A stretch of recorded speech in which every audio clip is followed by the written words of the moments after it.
سبحان اللہ رب العزت جناب چودھری محمد اشرف اور جناب چودھری محمد رمضان صاحب کی والدہ مرحومہ مغفرہ کو اللہ کے خیرات جزا الفردوس میں اللہ مقام عطا فرمائے، اور سونی مسجد کے سونے خطیب اور امام اللہ تعالیٰ سب کی حاضر قبول فرمائے۔ نہایت میں خدا جناب قاری محمد افضل ویسی صاحب فرمایا ناچیز کی حاضری اللہ تعالیٰ سب کی حاضری قبول فرما کے اماں صاحب کو جنت والا مقام عطا فرمائے۔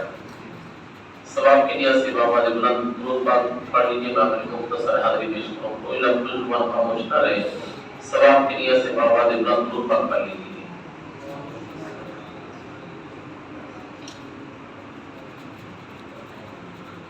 الحمدللہ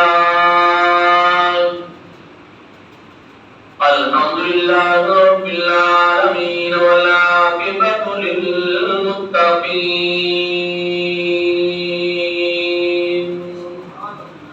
وعلی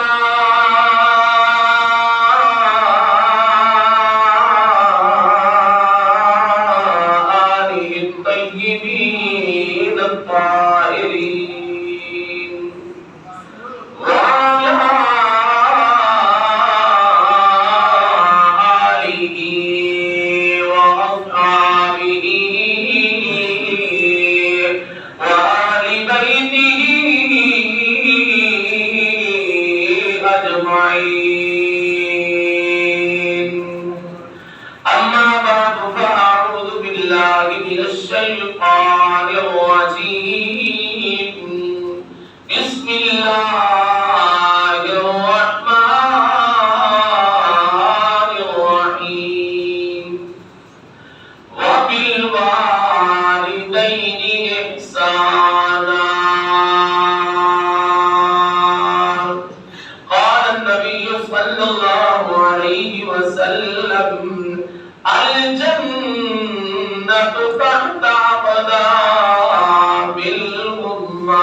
نہیں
کرنا چاہتا ہوں کہ اللہ تعالیٰ نے اس اللہ کے کائنات کا ایسا نظام جوڑا کہ انسان اس دنیا میں ہو تب بھی اکیلا نہیں، عالم برزخ میں چلا جائے تب بھی اکیلا نہیں، میدان حشر میں رہے گا تب بھی اکیلا نہیں رہے گا۔ وہ حاکم مولا، اس کی ہر چیز میں کوئی نہ کوئی حکمت ہے۔ حضرت موسیٰ علیہ السلام نے کہا کہ میری یار مولا تو بڑی طاقت والا ہے، تو بڑی شان و شوکت والا ہے، جس طرح چاہے تو کر سکتا ہے۔ اگر تم چاہے پانی اور مٹی سے آدم نبی کو پیدا فرما دے، اگر تم چاہے تو ایک پتھر سے صالح علیہ السلام کی اونٹنی کو، وہ اونٹنی جو جوان بھی تھی اور حاملہ تھی، اس کو پتھر سے پیدا فرما دے، اور اگر تم چاہے دونوں میاں بیوی کے ملاپ سے بچے پیدا فرمائے، اگر تم چاہے تو حضرت عیسیٰ نبی کو بغیر باپ کے پیدا فرما دے۔ تیرے آگے کوئی قانون، کوئی قیادت، کوئی ضابط کچھ بھی نہیں ہے۔ قانون بنانے والا بھی تو ہے، ضابط بنانے والا بھی تو ہے۔ اللہ تعالیٰ نے ارشاد فرمایا، پیارے کریم کہنا کیا چاہتا ہے؟ آپ کی بیٹی آپ مولا اگر تو چاہے تو پھر تو انسان کو درختوں میں سے بھی پیدا فرما سکتا ہے۔ میرے رب نے فرمایا پیدا فرما سکتا ہوں، توجہ فرمانا۔ میرے رب نے فرمایا میں پیدا فرما سکتا ہوں۔ رب کعبہ کی قسم، وہ رب العالمین کسی قیدے قانون کا محتاج نہیں، وہ جس طرح چاہے پیدا فرمائے۔ اللہ تعالیٰ نے کائنات کا ایک نظام بنا رکھا ہے۔ ذرا توجہ فرمانا میرے آقا علیہ السلام کو کہ غلاموں کہ حضرت نے آدم علیہ السلام کو پانی اور مٹی یعنی گال سے پیدا فرمایا، توجہ ہے نا؟ پھر آپ نے اپنے قدرت دکھائی، حضرت عیسیٰ نبی کو بغیر باپ کے پیدا فرما دیا، لیکن اس کا قاعدہ قانون میں اور کچھ اور ہے۔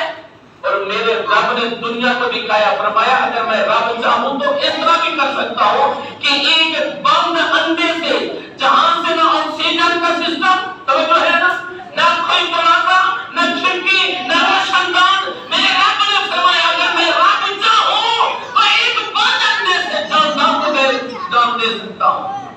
اگر توجہ فرمانا، میری آپ مولا انسان کو انسان میں سے کیوں بنایا؟ انسان کو انسان میں سے کیوں پیدا فرمایا؟ تو درختوں سے بھی انسان پیدا فرما سکتا ہے۔ میرے رب نے فرمایا میں انسان کو انسان میں سے اس لیے پیدا کرتا ہوں تاکہ ان کا رشتہ جڑا رہے، تاکہ ان کا رشتہ قائم رہے۔ میری آپ مولا مجھے سمجھ نہیں آئی۔ اللہ تعالیٰ نے ارشاد فرمایا فلاں درخت کے قریب چلے جاؤ موسیٰ۔ حضرت موسیٰ علیہ السلام درخت کے قریب گئے، قدرت کاملہ سے قبلہ وہ درخت شبد ہوا، پھٹا، چاروں طرف سے ایک انسان نکلا جو اپنے منہ کی طرف چلا گیا، اپنے رخ کی طرف چلا گیا۔ جو مشرق کی طرف سے نکلا وہ سیدھا چلا گیا، جو مغرب کی طرف سے نکلا وہ مغرب کی طرف چلا گیا، شمال والا شمال کی طرف، جنوب والا جنوب کی طرف چلا گیا۔ کسی نے ایک دوسرے کا حال تک نہیں پوچھا۔ تو حضرت والا توجہ فرمانا، اللہ تعالیٰ نے ارشاد فرمایا پیارے کریم سمجھ آئی؟ میرے یار والا سمجھ نہیں آئی؟ میرے رب نے ارشاد فرمایا ان کا آپس میں کوئی جوڑ نہیں ہے، کوئی تعلق نہیں ہے، کوئی رشتہ نہیں ہے، ان کو میرے رب نے درختوں سے پیدا فرمایا۔ اگر یہ انسان سے ہوتے تو ایک دوسرے کے ساتھ رشتہ ہوتا۔ میرے یار مولا پھر بھی سمجھ نہیں آئی۔ اللہ تعالیٰ نے ارشاد فرمایا جب بچہ دنیا میں آتا ہے فرمایا کہ کوئی اس کا ماما بن جاتا ہے، کوئی اس کا چاچا بن جاتا ہے، کوئی اس کا تایا بن جاتا ہے، کوئی اس کا دادا بن جاتا ہے، کوئی اس کا کچھ بن جاتا ہے، کوئی اس کی پھپھی بن جاتی ہے۔ فرمایا میں نے اس بچے کو پورے رشتوں میں توڑ کے رکھ دیا ہے کہ وہ بچہ اس دنیا میں بچہ ہے تو بچہ رہے، پھر بھی طرح تصور نہ کرے، جوان ہو جائے پھر بھی طرح تصور نہ کرے، بوڑھا ہو جائے پھر بھی طرح تصور نہ کرے، ارے قبر میں چلا جائے پھر بھی اپنے آپ کو طرح تصور نہ کرے۔ میری آنکھ بولا پھر کیسے طرح تصور نہیں کرے گا؟ فرمایا کوئی پیچھے اس کا بیٹا رہ جائے گا، کوئی اس کا پوتا رہ جائے گا، کوئی اس کا نواسا رہ جائے گا، کوئی نواسے کا پھر نواسا رہ جائے گا۔ اللہ تعالیٰ نے ارشاد فرمایا اس کے کنبے میں سے کوئی تو ایسا رہ جائے گا جو اس کے لیے اور میرے اکبر اسلام کے غلاموں، اس دنیا میں بچہ آیا، یہ حقیقت ہے، وہ بچہ تنہا نہیں رہا، بچہ ماں کے پیٹ میں تھا تو تنہا تھا، اس دنیا میں قدم رکھا تو پھر تنہا نہیں رہا، کوئی اس کا باپ بن کے پیار دے رہا ہے، پھر اس کی ماں بن کے پیار دے رہی ہے، پھر اس کی نانی بن کر پیار دے رہی ہے، پھر اس کی دادی بن کر پیار دے رہی ہے۔ میرے آقا اسلام کے غلاموں، یہ رب نے پورے رشتوں میں انسان کو جوڑ دیا، جدھر بھی رخ کرتا ہے پیار ہی پیار ملتا ہے۔ اور میرے آقا اسلام کے غلاموں، اسی وجہ سے میرے نبی نے فرمایا لِكُلِّ نَظْرَةٍ حَجَّةً مَبْرُورَةً، فرمایا کہ ماں باپ کے چہرے کو دیکھنا بھی حج مقبول کا ثواب ملتا ہے۔ میرے آقا اسلام نے غلاموں، چند چیزیں رب نے ایسی بنائی جن کو قبلہ دیکھنے کا بھی اجر و ثواب ملتا ہے۔ میرے نبی نے ارشاد فرمایا من نظر إلى الكعبة إيمانا وتصديقا خرج من الخطايا، فرمایا جو میرا امتی، جو میرا غلام بیت اللہ شریف کی زیارت کر لیتا ہے، اللہ تعالیٰ اس کے پچھلے سارے گناہ معاف فرما دیتا ہے۔ اب ذرا توجہ فرمانا میرے آقا اسلام کے غلاموں، پتہ چلا بیت اللہ شریف کی قبلہ زیارت کا ثواب الگ ملتا ہے، طواف کعبہ کا ثواب الگ ملتا ہے، حج کا ثواب الگ ملتا ہے، عمرے کا ثواب الگ ملتا ہے۔ دوسری چیز توجہ فرمانا، وہ کیا چیز ہے؟ میرے نبی نے ارشاد فرمایا من زار القرآن فکأنما زارنی، میرے آقا اسلام نے ارشاد فرمایا جو میرا غلام، جو میرا امتی قرآن کی صرف زیارت کر لیتا ہے، میرے نبی نے فرمایا وہ اس طرح سمجھے کہ میں اپنے نبی کی زیارت کر لی ہے۔ یا رسول اللہ، اگر تو قرآن پاک کھول کر پڑھے، میرے نبی نے ارشاد فرمایا کہ من قرأ من القرآن حرفا فلہ عشر حسنات۔ خوش نصیب حضرات، میرے نبی نے فرمایا جو قرآن کا ایک حرف پڑھتا ہے، اللہ تعالیٰ اس کو اسلام نے ارشاد فرمایا لِكُلِّ نَظْرَةٍ حَجَّةً مَبْرُورَةً، میرے نبی نے ارشاد فرمایا جو میرا غلام، جو میرا امتی، فرمایا ماں باپ کے چہرے کی زیارت کر لے، اللہ تعالیٰ اس کو حج مقبول کا ثواب عطا فرماتا ہے۔ اونچا بولیے سبحان اللہ۔ توجہ فرمانا، میں پھر ریپیٹ کر رہا ہوں، جو زیارت کعبہ کرے ثواب تو ملتا ہے، عمرے کا ثواب نہیں ملتا، ثواب ملتا ہے۔ خرج من الخطایا کے الفاظ ہے، فرمایا وہ گناہوں سے ایسے پاک ہو جاتا ہے جس طرح ابھی ماں کے پیٹ سے آیا ہو۔ مجھے بولیے سبحان اللہ بولتی ہے۔ اللہ تعالیٰ سب کو یہ اپنا گھر دکھائے۔ میرے نبی نے فرمایا ثواب ملتا ہے لیکن طواف کعبہ یا عمرے کا ثواب نہیں ملتا۔ عمرے کے لیے مناسک عمرہ ادا کرنے ہوں گے۔ اب ہم نے قرآن کی زیارت کی، میرے نبی نے فرمایا ثواب ملتا ہے لیکن پورے ختم کا ثواب نہیں ملتا، پورے 10 سپارے کا بھی ثواب ملتا، ثواب ملتا ہے۔ اور ایک چیز میرے نبی نے فرمایا تم اپنے گھر میں بیٹھ کر دیکھتا رہے، زیارت کرتا رہے، پیار کی نظر سے ایک جھلک دیکھ لے۔ فرمایا میں تیرا نبی ہو کے اعلان کر رہا ہوں، فرمایا اللہ کا محبوب ہو کر اعلان کر رہا ہوں کہ اللہ تعالیٰ تجھے حج مقبول کا ثواب عطا فرمائے گا۔ مجھے بولیے سبحان اللہ۔ میرے نبی کے غلام، آج اگر کوئی یہ کہے اما نماز پڑھتے نہیں، یا باپ مسجد میں جاتا نہیں، یا میں ان کو دیکھنے سے کس طرح حج کا ثواب ملے گا، او میرے نبی کے غلام کی بات کرنے سے حدیث کے بعد میرے نبی نے ارشاد نہیں فرمایا کہ اگر تیرا بابا نیک ہے، اگر تیرا بابا مسجد نمازی ہے، تیرا بابا کعبے کا حاجی ہے، اما تیری نماز ظاہر کو کار ہے، تب تو ان کو دیکھنے سے حج کا ثواب ملے گا، ادروائز ثواب نہیں ملنا۔ نہ میرے نبی نے فرمایا وہ نماز پڑھتے ہیں یا نہیں پڑھتے، وہ کعبے کے حاجی ہیں یا نہیں ہے، فرمایا میں تیرا نبی ہوں کہ اعلان کر رہا ہوں، تو جتنی دیر میں اپنے بابا کے چہرے کو دیکھتا رہے گا یا تیرے نیکیوں کا میٹر بھی چلتا رہے گا۔ اگر توجہ فرمانا، میں نمازی، میں حاجی، میں قاری، اما تو نماز پڑھتی ہے، خدا کی قسم وہ نماز پڑھے یا نہ پڑھے، اگر رب نے تجھے نماز کی توفیق دی ہے تو اما بابے کے لیے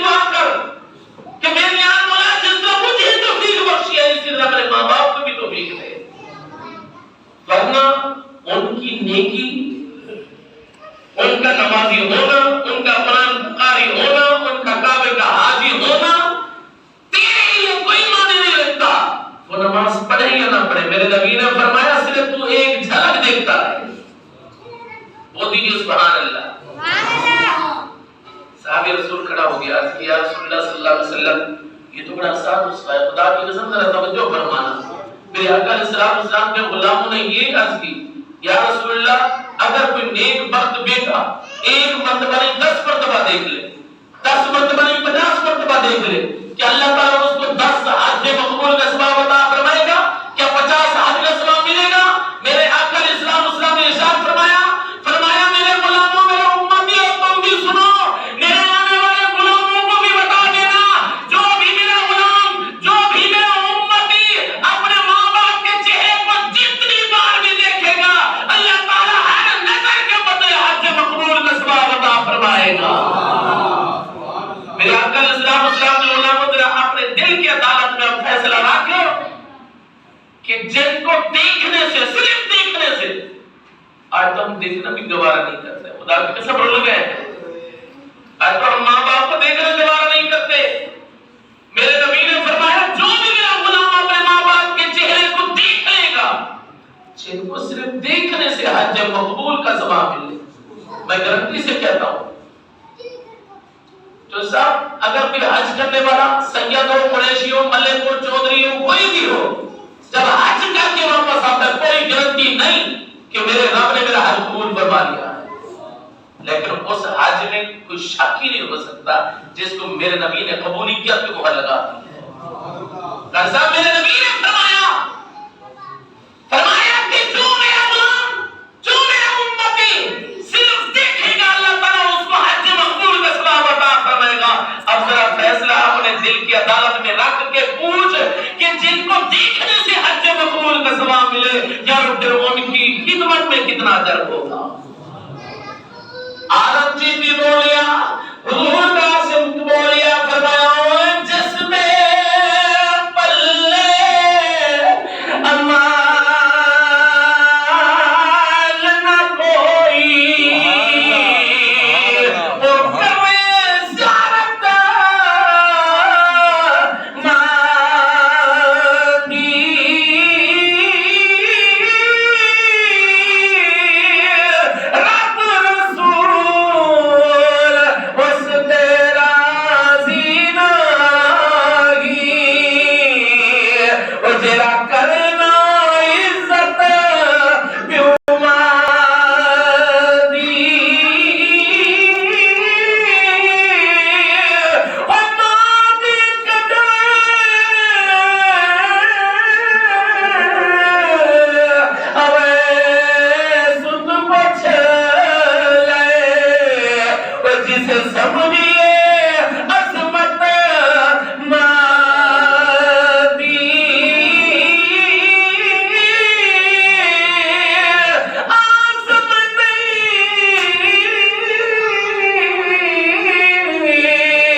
سبحان اللہ، سبحان اللہ، نعرہ تکبیر، نعرہ رسالت، نعرہ خلافت، نعرہ حیدر۔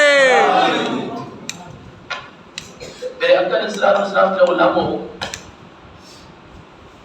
انسان کو نماز سے بھی مقام ملتا ہے، قرآن کی تلاوت سے بھی مرتبہ ملتا ہے،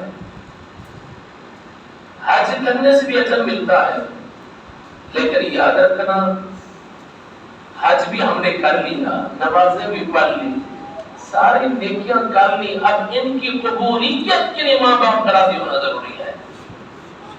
توجہ ہے نا؟ میرے آقا علیہ السلام نے ارشاد فرمایا بندہ نمازی ہو، قرآن کا قاری ہو، عالم ہو، مفتی ہو، اگر اماں ناراض ہے، پاپا ناراض ہے، فرمایا اس کی کوئی بات کعبے قبول نہیں ہو سکتی۔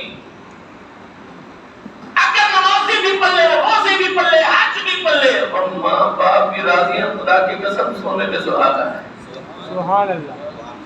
پھر جو مرتبہ، جو مقام، جو رتبہ، جو شان اللہ تعالیٰ ماں باپ کی دعا سے عطا فرماتا ہے، وہ پھر عبادت سے بھی نہیں ملتی، پھر وہ ریاضت سے بھی نہیں ملتی۔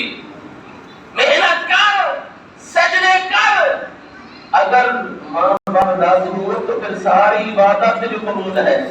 اگر ماں باپ ناراض ہے تو یہ سجدے بھی رول جائیں گے، یہ نیکیاں بھی رول جائیں گی۔ میرے آقا علیہ السلام کے غلاموں نے توجہ فرمانا، حضور علیہ السلام معراج پر گئے، جنت کی سیر کی دوران سیر کسی کے قرآن کے پڑھنے کے بعد میرے آقا علیہ السلام کے کانوں میں آئی، پوچھا جبریل کیا جنت میں کوئی قرآن کی تلاوت کر رہا ہے؟ یا رسول اللہ نہیں۔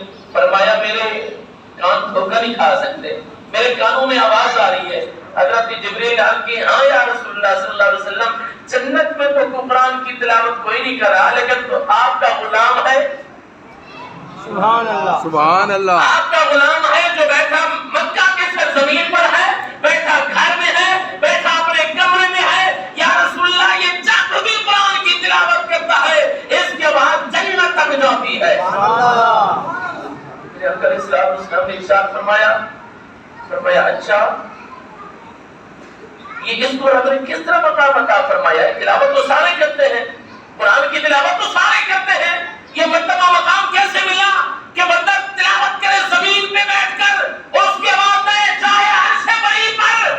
یہ مرتبہ مقام رب نے کیسے عطا فرمایا؟ حضرت جبریل نے جو جواب دیا اگر تیری توجہ ہو تو پھر میں بتا دوں۔ سبحان اللہ، صدقے مرشد صدقے۔ اللہ اکبر کبیرہ۔ میرے آقا علیہ السلام کے غلام حضرت جبریل نے عرض کیا یا رسول اللہ صلی اللہ علیہ وسلم، یا رسول اللہ مجھے اور تو کسی چیز کا علم نہیں ہے، پر اتنا جانتا ہوں